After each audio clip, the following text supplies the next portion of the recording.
Well, hello everyone, and welcome back to another episode of the Korok Seed Master Mode Challenge.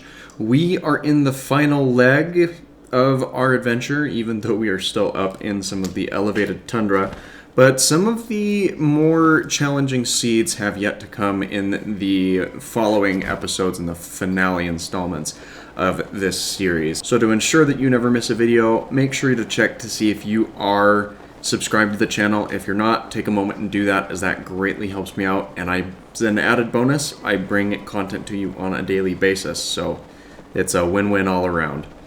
Seed number 801 of our adventure is going to be it's going to be an iceberg that we're going to need to melt down. And those are pretty common in this region, as well as the other snowy regions of the map.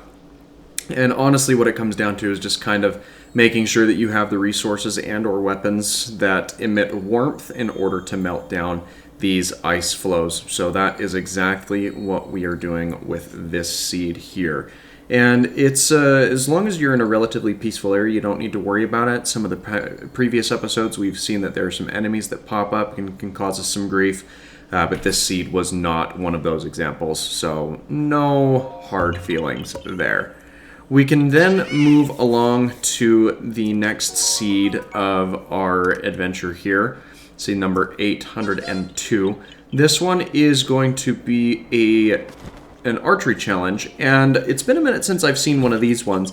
We typically see with these pinwheels that there are balloons jumping around, but this one happens to be an acorn that pops in and out of frame, and it's over here to my right, and I'll turn and notice it just here. So it can take a moment to track down, but once you know where you're looking or what you're looking for, you can grab it. And thankfully this isn't too far of a shot like some of the other acorn shots that we've seen, so we can knock these acorns out with little to no difficulty, even just with the standard bow, due to it just being the singular acorn and it being a little bit closer. Seed number 803 is going to be another ice flow that we're going to need to melt down. And so we're going to employ the same strategy. Now, I do believe that this ice flow is significantly larger than the previous ones that we've looked at, which is why it takes a little bit longer to melt down. I'd even say that this is probably one of the largest ice flows that we've had to melt for a Korok.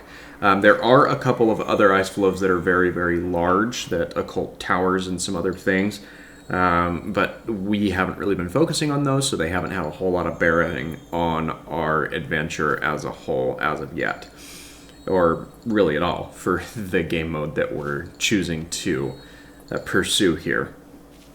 So after waiting around for a while, that ice flow does eventually break down and reveal a set of fairy lights. And at that stage, it's just a matter of interacting with said lights.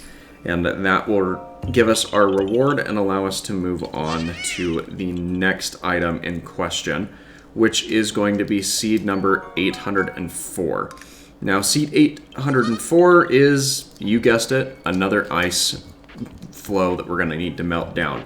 But this one actually has a little bit more excitement going on around it, mainly due to this pack of wolves that decided that they were going to come and try and mess with me.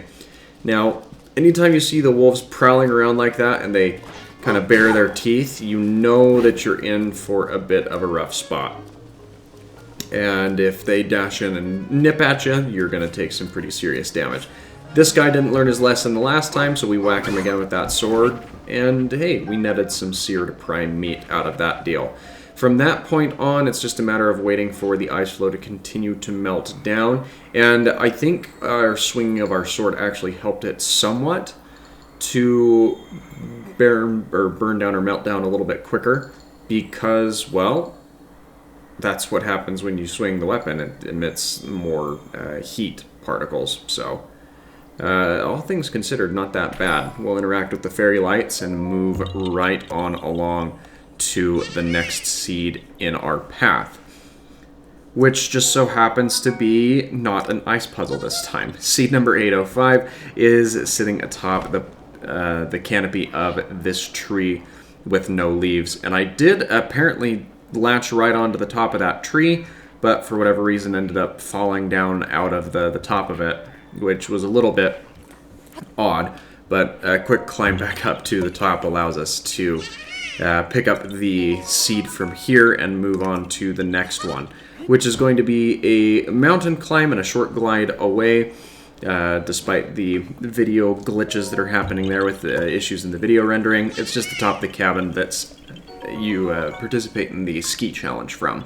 So interact with those fairy lights and then move your way up to a higher peak, which is where we have our next seed. Now this is a set of 3 different balloons that we'll need to shoot out, and they don't move, but they do pulse in and out of existence with the puff of the fairy lights. So just get a good track on them and then loose your arrow straight and true, and you'll be able to claim the goods from this area as well.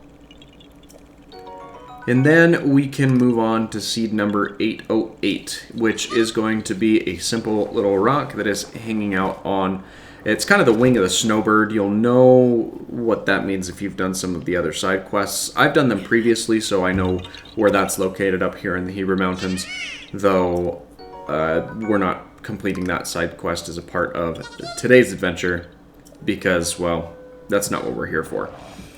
A drop down from that last spot will find us head-to-head with another rock, but before we collect our seed, we've got to take out the stall moblins that cropped up here.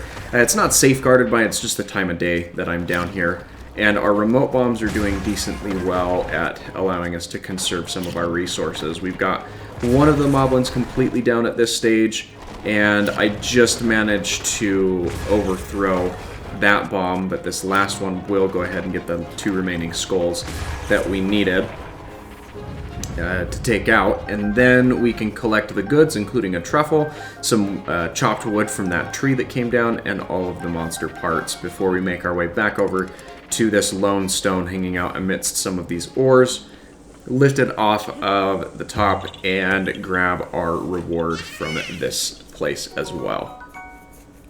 We can then climb all the way back up these cliffs to get to our next seed, which is going to be a further climb up a dead pine tree up here in these wastelands. And we'll speed up the climbing animation a little bit here to get to the top of the tree quicker for sake of time, and then interact with the fairy lights to claim our reward from this spot. And then move right on down our list. As we've reached the halfway point, there's still about 10 seeds we need to grab still. This is going to be another shooting puzzle, which involves a couple of balloons hanging out at the treetops, and they do pop in and out in kind of an odd rhythm. They don't pop in and out all together, but kind of alternate when they're present and when they're not. I could have loosed my arrow here on this final balloon, but wanted to make sure that I didn't miss it, and so I waited for it to disappear and then come back around.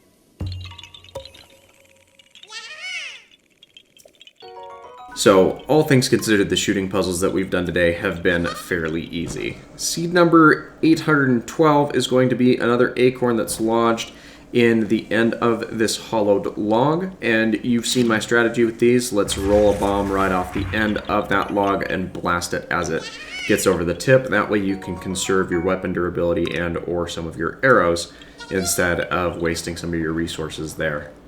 We've got another dead tree that we need to climb up the top of, and I thought that I could manage to perch at least halfway up that tree, but it wasn't working out for me. So we'll climb up from the bottom, interact with the fairy lights accordingly, and get the seed from here before moving down to some slightly warmer water down below this location to get our next seed, seed number 814. That is going to involve a set of dried leaves that we'll need to knock out of the way, and then release the rock on the underside in order to grab our reward from here. Though this one is very well hidden, so I can't be too mad at this guy for picking a slightly warmer hiding spot. Seed number 815 is going to be down here.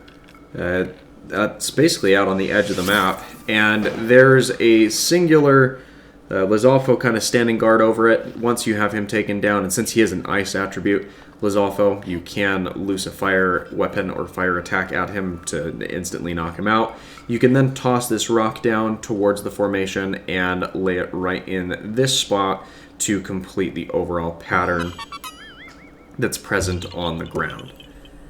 And that was easy enough, so let's steer right on ahead to seed number 816, which is going to be a short walk and climb up another cliffside here, still out on the edges of the map, as you can see down in the right-hand corner. You'll need to move this rock from the center of the formation to the outer ring, and then claim your prize before moving on to the next seed, which will be seed number 817. And this one, it goes right back with the general theme of these tundra areas. Some nice ice that we've got to melt down. And the seed itself is going to be under the leftmost ice flow, but there actually is a chest to the right that has a really nice weapon, and it has a soldier's claymore. So you'll definitely want to pick that up, as those are very handy weapons to have. It doesn't have any sort of attack bonus or any other benefit, but it is quite a handy device to have in your toolkit. So now let's interact with our fairy lights, claim our reward before moving up to a mountaintop nearby for a very particular but fun seed to do. Now this is a time trial that's very tight on its timing. The only way you're going to make it down to the bottom in time is by shield surfing, and as you see, we just barely got there in the nick of time. It's not nearly as bad as the time trial that's out in the Gerudo Desert, where you have like half a second to leap from the top of one tower to the other, but it's still pretty technical and can take you a couple of tries to get. Seed number 819 is going to be a very erratic moving balloon. It goes all over the place. It does pause in a couple of different areas, so your best bet of getting a shot off on it is taking your time, memorizing the pattern, finding spots where it lingers, and then loosing your arrow right when it comes into frame. You saw that I had one missed shot, but the second time around I had the zoning and framing in right, and we found the pattern in order to hit it out of its cycle. And thank goodness there is only one seed in that area, because much more of that, and it would just be problematic for everyone involved. Now we have one last seed to grab up here in this region, and this actually does involve kind of sort of solving a shrine puzzle. And the way that we do this is you're going to need to take your Cryonis and freeze two pillars right in the middle of this little puddle here. And that will allow you to form a land bridge that you can then roll a snowy boulder over. I recommend bringing the snowy boulder down from the height just above here before loosing it either voluntarily or accidentally, like you saw from there. And it will then knock into these doors down at the bottom, allowing you access to the shrine that is within the tallest peak here in the Hebra Mountain region. However, the reason that we're here is not for the completion of the shrine quest, but rather there is a Korok Seed that hangs out on the Leviathan ruins, or this fossil that's housed within the mountain here as well. You'll need to go all the way to the back to access the starting flower, and then follow it up different portions of the spine and across some of the ribs here in order to fully complete the flower path. As we make our way across, we can really make the most of some more technical movements here. Flying around with the paraglider definitely helps make sure that you can traverse this skeleton a little bit quicker. And then the final flower is right up here at the top of the... Like I was saying, it's right up here at the top of the head of the fossil. So we can grab this seed and be done for the day. We've only got 80 seeds left to go. We are very much in the home stretch. So again, make sure that you subscribe to the channel for more daily content so you never miss a video like this or any others. And come back tomorrow for the 2-year Smash Anniversary Special. Thanks again for your time, and I hope you have a great rest of your day.